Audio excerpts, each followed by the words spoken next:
Antonio, pakiramdam na napapansin ka ng gusto sa Batang Riles, tapos dumami na yung fans mo? Marami po experience kasi start from day one, nag-workshop na ito. Luis, Miss Ana, Pileo. So, marami po ako nilipunan, marami po ako connection na nangyayari sa buhay ko. And lagi po sabi sa akin ng papa ko, stay grounded. And basta nagiging marespeto ka sa mga tao, and lagi kang magala. And hindi ko naman po inagso na magiging ganito ako eh. Basta I will do my best po to act and para ma-experience yung mga tao. So, Hindi ka ba nag-aalala na parang ang taas ng expectation sa'yo ngayon? Hindi naman po mawawala yung pressure sa akin.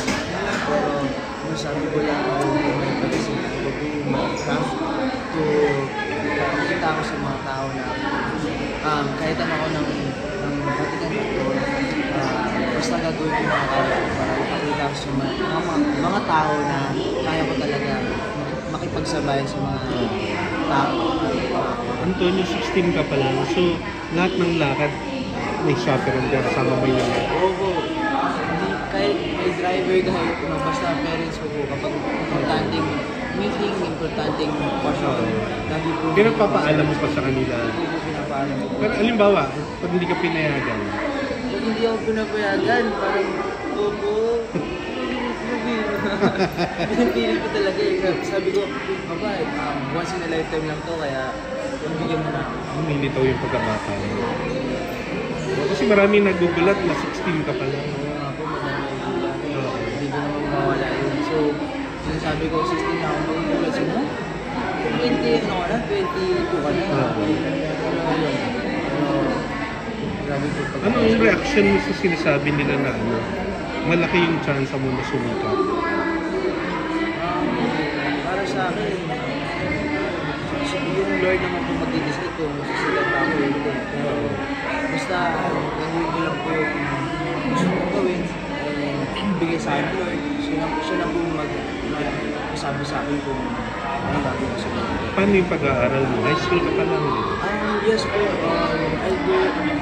Nababalance ko lang naman po yung pagka-school and Anong year ka na ngayon? grade 11. Grade 11.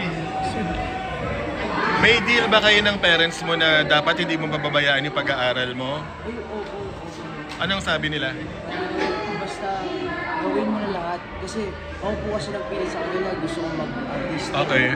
So, gawin mo na lahat pero huwag mo pabayaan yung pag-aaral mo. Okay. So, regular school ka?